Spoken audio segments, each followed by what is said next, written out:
Hello, this is V. Scott.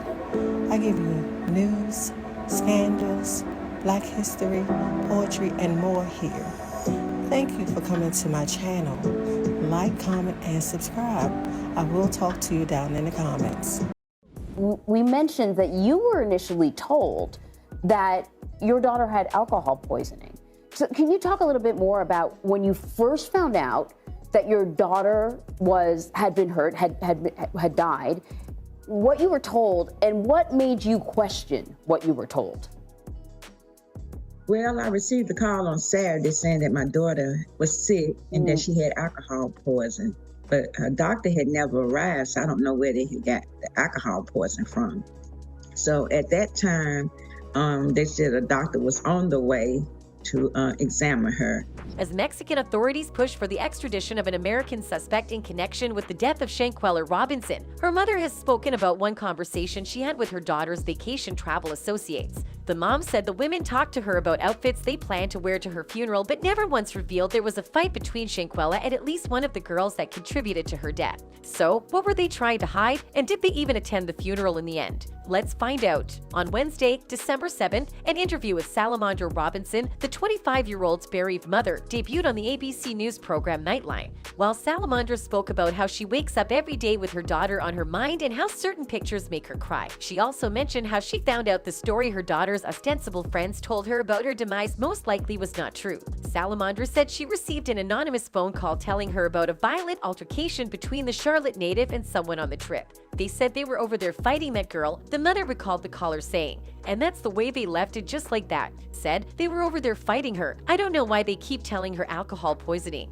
After receiving the tip about an assault, Salamandra confronted the group when they came to her house for a visit. They were crying. They said they never had a fight. They even sat here and said they were picking out what they were wearing to the funeral. The mother said in disgust. She said they made the comments after hearing family members talk about the memorial service colors and plans. As the family continued to plan for the services, more details poured in about the day Shanquella died. The news seemed to contradict the story the vacation companions had been sharing. The autopsy stated Shanquella died from a severe spinal cord injury and a dislocated neck, leading the Mexican authorities and the FBI to take a deeper look into the circumstances surrounding the October 29 death in Cabo. This, coupled with a video of one of the women in the villa beating her up, led Mexican law enforcement to classify the death as femicide, a slaying of a woman because of her gender, and saying the death was caused by a direct attack. Mexican authorities subsequently issued an arrest warrant and requested that one of the travel associates, an unnamed suspect, be extradited from the U.S. to face charges. Salamandra confronted one of Shanquella's friends who lived nearby regarding the inconsistencies. He broke out in a sweat. He came out his shirt. He was sweating so bad, it's like it was eating him up. She did not reveal the friend's identity. One Mexican publication, citing a source it did not identify, reported on November 29th that the woman in question is Dejani Jackson and that she has already been arrested. Salamandra told our sources that her daughter left the U.S. on October 28th with a group of 6 people, who she believed were her friends. On October 29th, those individuals informed the Robinsons that Shanquella was sick with alcohol poisoning.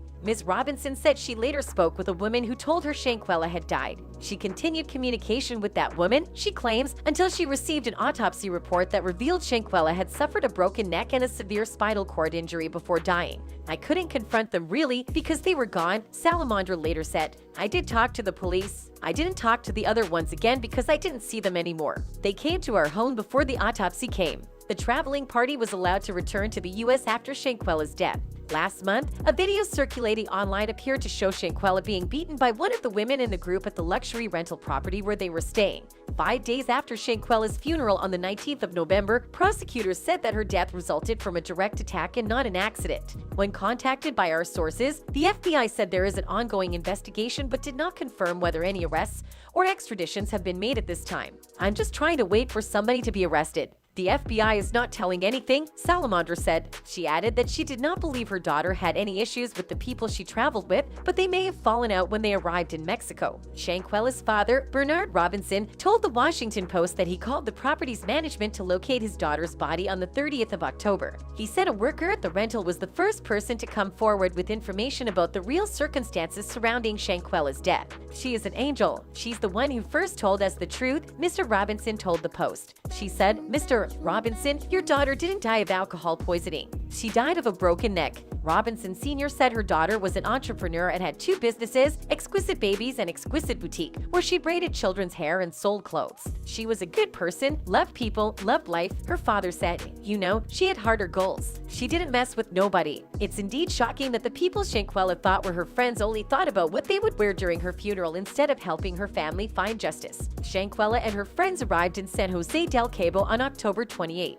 The following day, a doctor was called to attend to her at the vacation rental where she and her friends were staying, according to a police report obtained by our sources. The doctor was told Shanquella had drunk a lot of alcohol. At the time, she was allegedly dehydrated and unable to communicate, but her vital signs were stable. According to the police report, the doctor wanted to bring the North Carolina native to a hospital, but her friends insisted she remains there. An ambulance was called after she began to have a seizure. When no pulse was found, the doctor and a friend performed CPR but couldn't revive her. Shanquella's mother, Salamander Robinson, told a Charlotte news station that her daughter's friends called her the next day and lied. Days later, upon visiting her at her home, the same friends began talking about the clothes they would wear during her funeral. Following the shocking revelation made by Shanquella's mother concerning her friends, the internet went bonkers, with thousands of people sharing their opinions on the same. One user took to Twitter, posting, "I feel we judge those who have no friends very harshly. Sometimes no friends is for your protection. Jealousy is very dangerous. I watched that video of #Shanquella Robinson and it breaks my heart that she trusted those evil people as her friends." Another user also weighed in, saying, "I couldn't imagine planning a trip with friends just to end up beaten while naked, recorded and murdered within 24 hours of arriving.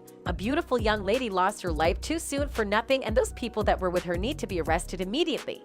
#Justice for Shanquella." The slain beautician was laid to rest on Saturday, November 19th in her hometown of Charlotte, North Carolina. Her funeral came almost a month after she was found dead while on vacation in Los Cabos, Mexico. Hundreds of community members, family, and friends gathered as a horse-drawn carriage transported her casket to Macedonia Baptist Church. Several loved ones wore pink bracelets and outfits and pinned photos of the young woman to their attire in her memory. Conspicuously absent were 6 of her friends, who were among the first people to choose what to wear at her funeral. Those who knew Shanquella remembered her as a sweet, humble, and genuine person. She was just excited about going on her trip. She sat on my chair and we talked about a lot of personal stuff. We just clicked, and she was like my little sister, Laveris Smith, a neighbor who styled her hair for the trip, told our sources. Weeks later, on Saturday, December 10th, family and friends of Shanquella gathered at Little Rock Aim Zion Church in Charlotte, North Carolina, for a rally seeking justice. The purpose of the rally was to demand authorities arrest those involved in her death. In the end, the family of Shanquella wants justice to be served, and investigators will have to find that among her 6 friends who were involved in the foul play. And that's it from us today. Until next time, bye.